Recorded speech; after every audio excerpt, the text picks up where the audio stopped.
Nos encontramos con la maestra Laura Cáceres Hernández, quien hasta hace poco fue profesora investigadora de tiempo completo en la Universidad Autónoma Metropolitana, Unidad Iztapalapa, desde 1974. Es maestra en Letras Españolas por la Universidad Veracruzana y doctoranda en Lingüística y Literatura por el Colegio de México. También es miembro del Taller de Crítica y Teoría Literaria Diana Morán desde 1983. Y esta próxima edición del CECIL va a ser una de nuestras invitadas de honor. Muchísimas gracias por su tiempo, maestra. Y bueno, para empezar, usted que ha visto la evolución del CECIL a lo largo de este tiempo, ¿qué puede decirnos del progreso que ha tenido? Bueno, creo que fue una buena idea que organizaran esa actividad de parte de los estudiantes y que esté todo bajo la responsabilidad de ustedes, ¿no? Creo que ha ido teniendo cada vez mucho más perfección, es normal, se va tomando experiencia de lo que ha pasado, y creo que también han abierto temas que quizás originalmente no habrían, como que tocaban más bien temas que estaban bastante ligados a lo que eran sus cursos, y ahora están abriendo muchos más temas, aunque no sean propios de los cursos que toman. Y además también otro aspecto que creo que ha sido muy interesante y muy enriquecedor es que hayan abierto la posibilidad, creo que casi desde el comienzo lo hicieron, pero cada vez lo acentúan más, de invitar a algunos escritores y escritoras a participar también, ¿no?, en algunas mesas o venir a dar alguna charla acerca de su creación. Eso creo que es muy importante, ¿no? Y bueno, el CECIL está a punto de celebrar sus 20 años, pero también el Taller de Crítica y Teoría Literaria Diana Morán acaba de celebrar sus 35 años. Sí. ¿Podría hablarnos un poco de él? O sea, ¿con qué propósito surge este taller?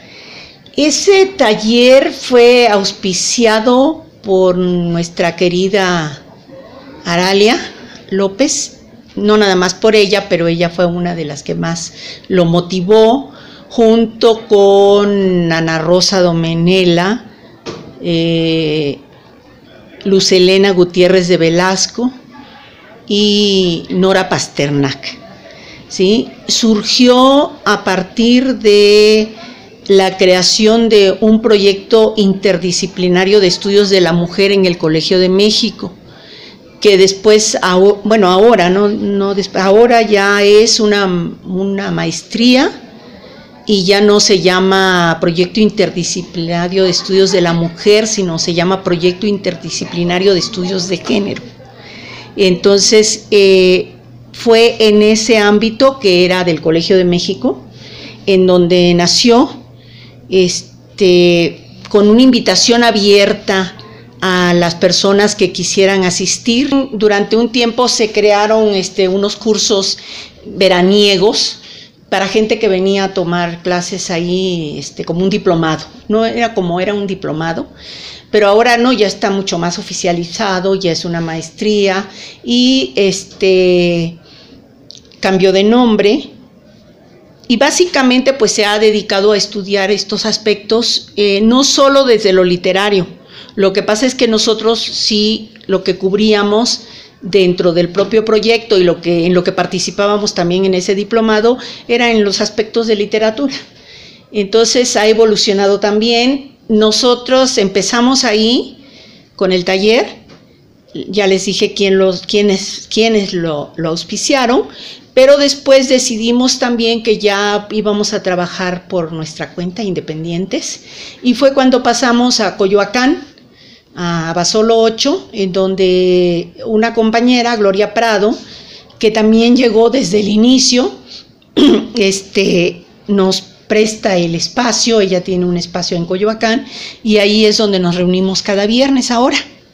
Y se abrió primero solo como crítica y estudio de la literatura escrita por mujeres, y después, a propuesta de Luz Helena Gutiérrez de Velasco, se planteó la necesidad de hacer también teoría, de estudiar teoría, que nos apoyara para los estudios de las escritoras, y eso es lo que hemos hecho después, o sea, porque ya ahora es reunión cada viernes, ¿no?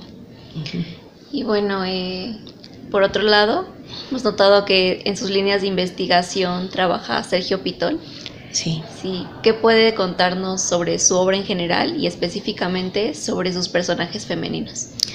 Bueno, Sergio fue mi maestro hace muchísimos años, en la Universidad Veracruzana, y recuerdo que el curso que me dio fue Shakespeare. Mi acercamiento, en aquel entonces yo era, como ustedes, una estudiante joven y tímida. No sé qué tan tímidas sean ustedes, pero yo lo era. Y como lo dije en su homenaje en Bellas Artes, seguro que ni se ha de haber acordado de mí porque no era yo precisamente de quienes se hacían tan presentes, así de estar muy a la vista. Pero de todas maneras el contacto se volvió a dar cuando un grupo de estudiantes de aquí de la Universidad Autónoma Metropolitana decidió trabajar sobre la obra de Sergio Pitol y me pidió que si yo los dirigía. Entonces, en ese momento se dio la casualidad de que él regresó a México y además decidió no solo regresar como regresaba, porque él siempre ha sido un gran viajero, fue un gran viajero, y estuvo en muchos lugares del extranjero, sino que en esa ocasión ya decidió regresar para quedarse acá. ¿Sí? Se quedó aquí en México, en Coyoacán, precisamente vivía, y el hecho de trabajar sobre su obra, era un grupo de 8 estudiantes que se interesaron mucho en trabajar sobre él, y además a través de otro compañero que no era del seminario de investigación, pero que tenía cercanía con Monsiváis, gran amigo de Sergio Pitol, se dio la conexión nuevamente con él, y él estaba tan contento de que estuvieran estudiando su obra. Digamos que fueron las primeras tesis que salieron sobre su obra, porque había trabajos breves, había muchas reseñas, ya él había ganado varios premios, pero esas fueron las primeras tesis. Entonces, eso y el hecho de que posteriormente se le propuso para el doctorado honoris causa en la UAM, entonces hizo que tuviera una cercanía con nosotros, con la universidad, y pues siempre siempre digo como si, siempre hablo de él como si estuviera vivo, fue siempre muy generoso con nosotros, o sea, aceptaba venir a dar conferencias, aunque le pagáramos una miseria, recibía a los estudiantes, en fin, siempre se portó muy, muy amable. Y fue muy lindo conectarse otra vez con él, porque pues ya establecimos una relación que era diferente, ya no era la de maestro-alumna, sino una relación que se volvió una amistad. Muy bien. ¿Y respecto a sus personajes femeninos? Bueno, respecto a su obra, ustedes saben que su obra no era muy conocida en México, era conocida por algunas personas, algunos estudiosos de la literatura, pero era bastante conocida, curiosamente, en el extranjero. Sobre sus personajes femeninos, bueno, Sergio nunca aceptó, y estoy de acuerdo con él, el hecho de que siempre decían que sus personajes femeninos eran terribles, que había como una especie de misoginia en esa creación de personajes femeninos, porque eran grotescos, en fin. Él dijo, y estoy de acuerdo con lo que dijo, que en realidad él no quisiera personajes femeninos grotescos, que sus personajes, muchos, tanto femeninos como masculinos, eran grotescos, ¿no? En muchas de sus obras, no en todas, pero en muchas. Él empezó haciendo una literatura muy de tipo realista y regional, muy cercana a lo que era la zona de Córdoba, Arizaba, en fin, donde él se crió por esa zona. Y fueron primero obras que tenían que ver con esa transición de la época del porfirismo después de la revolución, los cambios que hay, en fin. Pero después fue cambiando Muchos hablan del cosmopolitismo. ¿Por qué? Porque empezó a escribir obras donde los personajes en general eran mexicanos, pero se ubicaban ya en otros espacios no regionales. Ahora, en esa literatura él tuvo muchos cambios. Llegó un momento, primero él empezó escribiendo mucho cuento, y esto lo terminó con un libro que a mí me parece maravilloso, que es el Vals de Mefisto, que originalmente la primera edición en siglo XXI se llamó Nocturno de Bujara.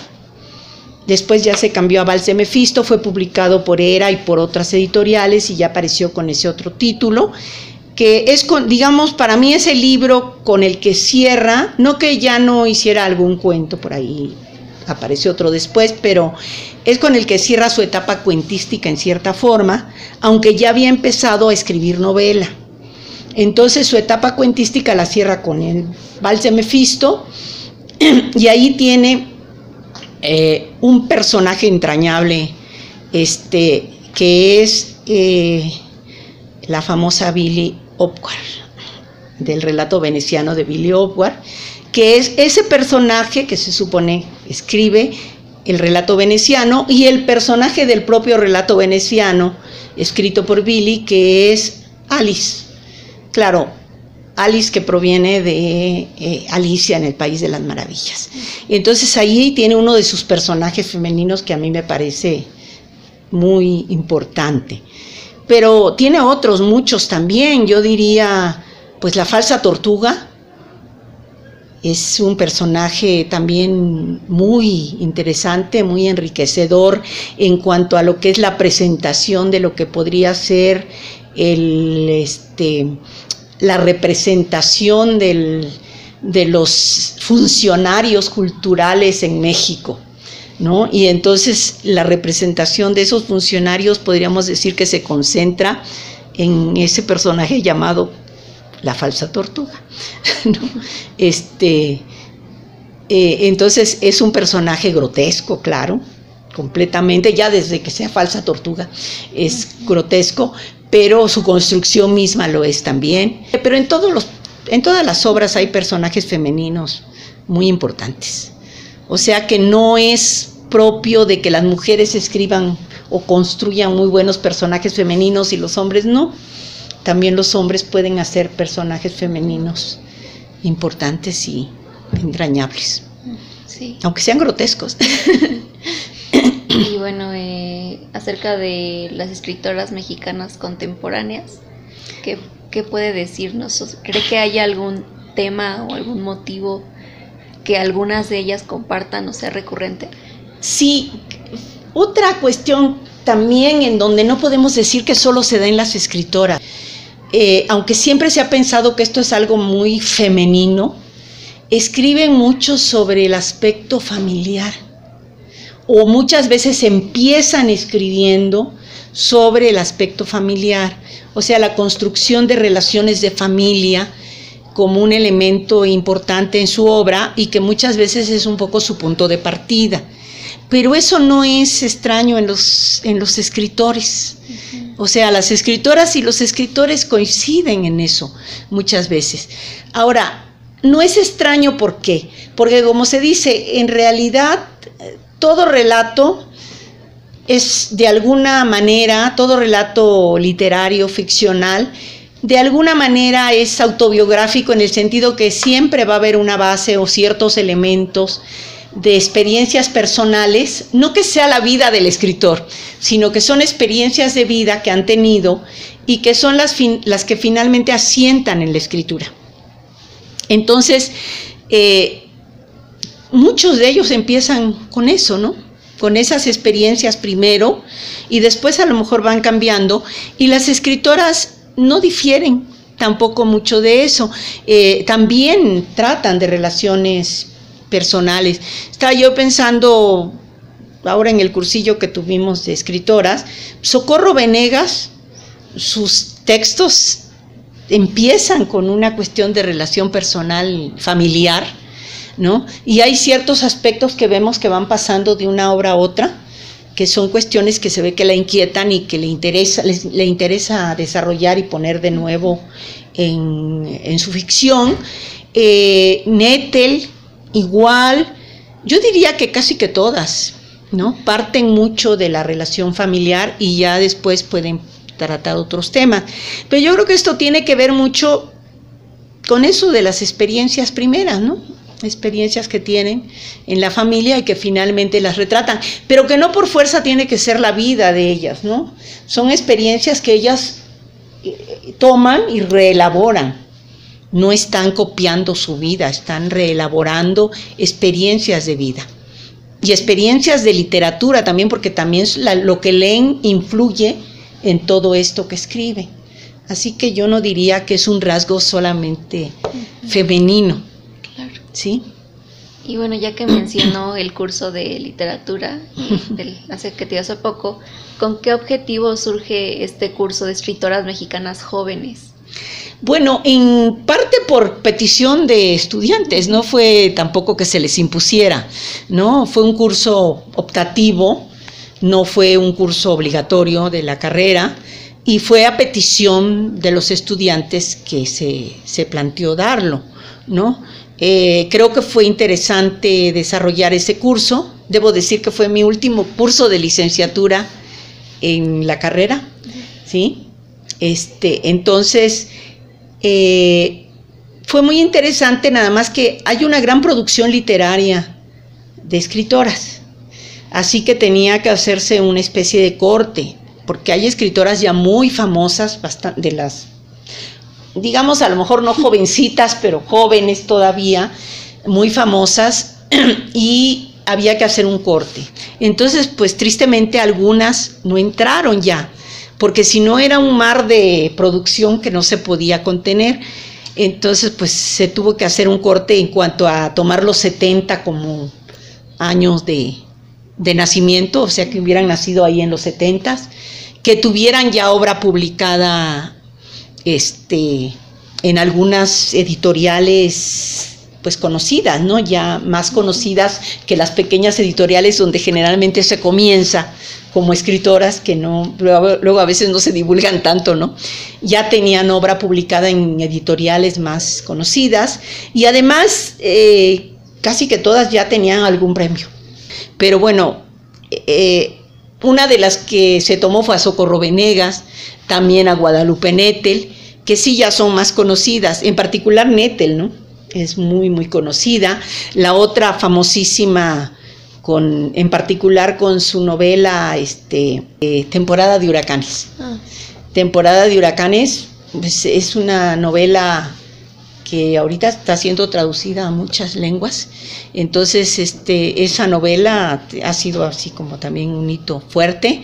Pero hay muchas más, ¿no? Otras más jóvenes, como Brenda Lozano, que por cierto ahorita está escribiendo una que es como un poco medio de terror y cuestiones vampirescas y esas cosas. Según dijo ese día en el festejo del taller, algunas leyeron avances de textos que están escribiendo y pues es muy interesante, ¿no? Están experimentando con otros temas y Lourdes Meraz, que también estuvo ahí. Otra que ya no es de estas más jóvenes, pero también es bastante joven, es García Bergua, Ana, porque está su hermana que es escritora de poesía. Y ella también, muchos temas que tienen que ver con México, y curiosamente muchos en los de también maneja una cuestión que tiene ella de formación, porque ella era especialista en montajes de escenografías también, y entonces es muy curioso cómo maneja toda esa experiencia también de lo escenográfico en lo que es la creación de su obra literaria. Entonces son escritoras que están produciendo, siguen produciendo. García Bergua tiene muchas obras, Nettel tiene también bastantes, Socorro acaba de sacar un libro de cuentos que lo conocimos ese día del taller también, del festejo, y bueno, están experimentando nuevas cosas, y también las mayores siguen escribiendo, y en las mayores, bueno, estoy contando a Angelina Muñiz, a Lynn Peterson,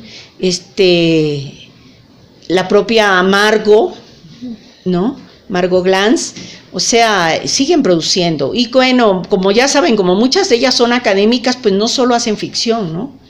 También escriben ensayos, o sea, están en activo constantemente, ¿no?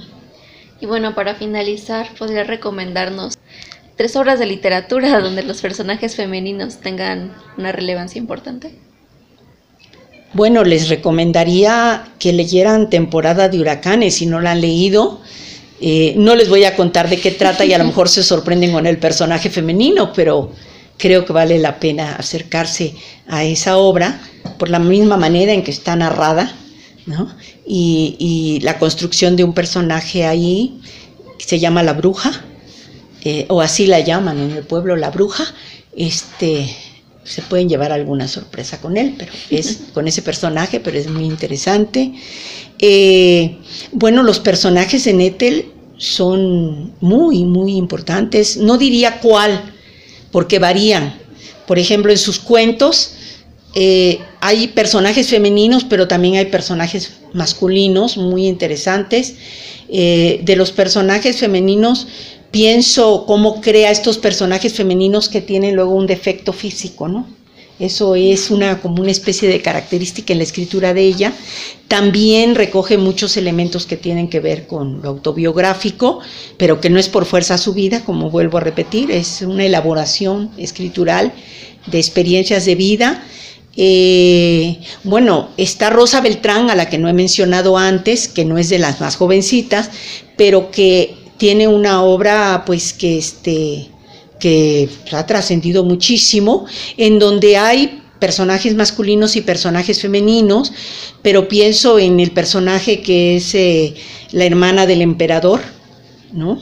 De Iturbide, en La corte de los ilusos. Es un personaje también muy bien elaborado, ¿no? En contrapunto con el personaje de la modista, con el que también que es el que está narrando en cierta forma los hechos, pero el personaje de la hermana vieja y enamorada de hermana de Iturbide es muy interesante como personaje.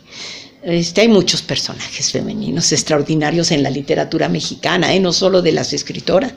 No sé cuál otros decirles, ¿no? García Bergua tiene personajes femeninos también muy interesantes en algunos de sus cuentos, algunos en el ámbito que puede llegar a ser casi de lo terrorífico, y en otros que pueden ser bastante humorísticos también, ¿no? Entonces sí, hay mucho de dónde cortar y mucho que leer. Claro, ¿no? Pues muchísimas gracias por su tiempo.